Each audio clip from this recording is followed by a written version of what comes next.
Hi everybody, it's Peg, and this is the sped up version of our Art Joy is Sharing, which is a Thursday morning, 10:30 a.m.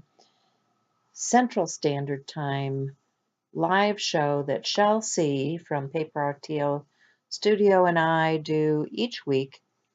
And this week we were talking about metals, how to incorporate heavy metal into our artwork.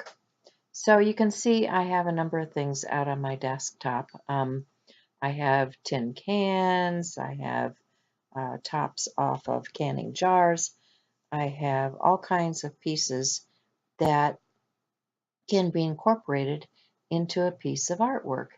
And that's what I like to do, is to recycle a lot of those pieces.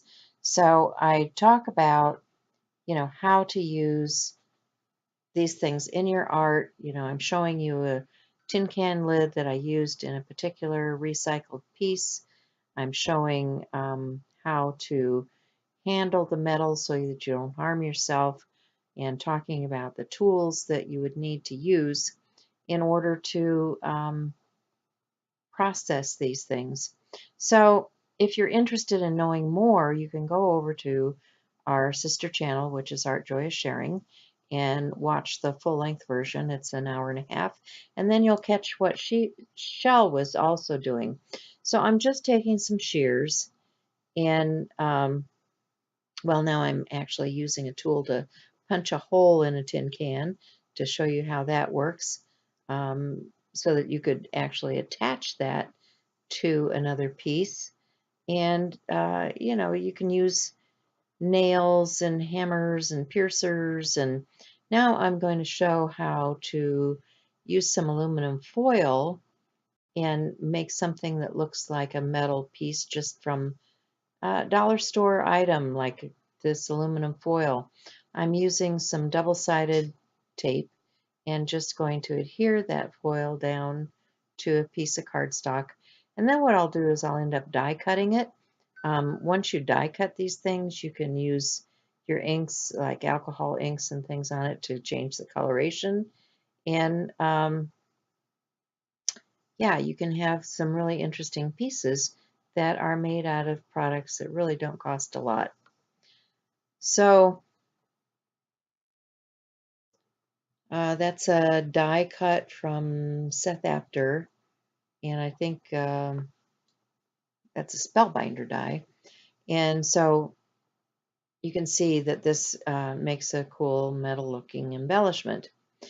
So I'm going to, okay, so I'm showing you the sand effect on that other piece. Um, I'm going to finish this little canvas off. I'm also showing you different things that I collect, because I'm a collector. I gather all of these things. I'll go to secondhand stores or garage sales. These are game parts and things that I collect, and metal pieces and chipboard pieces and cardboard. And, we all know that we can go out and buy these things. That's what I'm showing you here, is a little thing full of things that I've purchased, but you can pick up a lot of things in the clearance aisle. So I'm going to wrap this little sentiment with some wax linen around this mini canvas, and that frame is a leather die cut that has some texture on it, which I liked. And the canvas itself, I put some um, weathered wood on and crackle paint to make a more distressed look. And then I've got this cute little dirigible and some gears, and this just makes a cute little gift for somebody. Um, Nothing fancy, but makes a cute little something. Okay, so now I'm moving on to my second canvas, and these are just some chipboard pieces. I had done the canvas background before with a stencil and some paste, and so there's texture on there, but it's kind of a geometric shaped texture. And once it had dried, I took a sanding block to it and sanded it down a little bit because it was really sharp and pointy.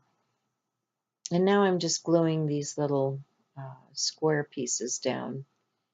And I'm going to demo, how I can cut a can with my shears. And, I'm showing that you may want to save the tabs. I was talking about how, we used to take those tabs and make necklaces and things as kids. So I'm going to cut the top and bottom off of this can, and then I'll take it over to my die machine, and I will die cut a couple of pieces out of this can. I have some uh, dies from Elizabeth Craft, I think, and I'm going to use those. But in the meanwhile, I'm going to show you that I can take this tin can and my shears, and I can just cut an image, a heart, whatever kind of shape, right out of that tin can and make something. Now I'm going to chase, or, that's what they call that, chasing, around the metal so that I get rid of that sharp edge and it hardens the metal. You just take your hammer and tap, tap, tap on another piece of metal, and um, that helps so that you're not going to cut yourself on those pieces. So there's my die cuts out of the tin can, and I'm just going to glue those down. And once I get, once I get that stuff to dry, it's always about drying time when you have a short show like this. Um, I'll put some gesso on all of that, and then I'll start using some of my sprays. So I'm going to start my third piece in this hour and a half. And these are some little canvases that I picked up in a clearance aisle. And I'm going to take some light molding paste and a stencil, and I'm just going to, get some texture on the background because I want to create some visual interest on the background of my canvas. So I'm grabbing this Baroque, I think that's the title of it, stencil from Stampers Anonymous, a Tim Holtz stencil, and my light molding paste, and I'm going to put some of that down. Now, I do try to speed this up a little bit with heating it. I would recommend that you let this paste air dry if you have the time to do it, because what happens when you use a heat gun is you get a skin over the top, and it's still wet underneath. And so, it really does, and it will puff up because the moisture is trying to get out through that skin that you've created. So, I'd say if you have the time, let the stuff sit and dry. So I've got a few metal pieces. I think I picked these up off of Amazon or someplace. And that tin can lid or canning jar lid. And I'm going to glue those pieces together. I've got some tacky glue and some hot glue, and just going to put everything together and create my assemblage. And then I'll glue that onto the canvas, and then I will coat all of that with a coat of gesso. So if you have not joined us in Art Joy of Sharing, that's where we do our live shows mainly, and Shell and I share each week over there.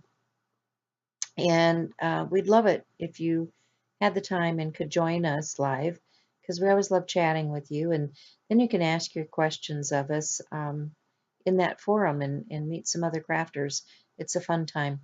Next week, we'll be doing live Pick a Stick Challenge. And that's our other Facebook group, which is Pick a Stick. And if you're not aware of that one, just Google Pick a Stick Challenge, or go to Facebook and find our group. We have the two groups, Art Joy of Sharing and Pick a Stick Challenge on Facebook, and you're welcome to join either one of those, or just join us here live on YouTube, or you can watch Shell's channel or my channel individually, because we each have our own individual channels. So that's about it for my chatter, I think, today. I'm getting some color down on those pieces. These are just Color Bloom sprays. And, you know, I've had them for a long time. I want to use some of this stuff up. So that's what I'm using. Plus, they have a shimmer to them. And it's all about metal and shimmer. So this is a gold, and I wanted to get some of that gold tint down on my metal. And yeah, I'll just keep on going with that. And thanks for stopping by. Remember, you make a difference to me and to everybody else. So be kind and love your neighbor. And I'll see you again next time. Bye, guys.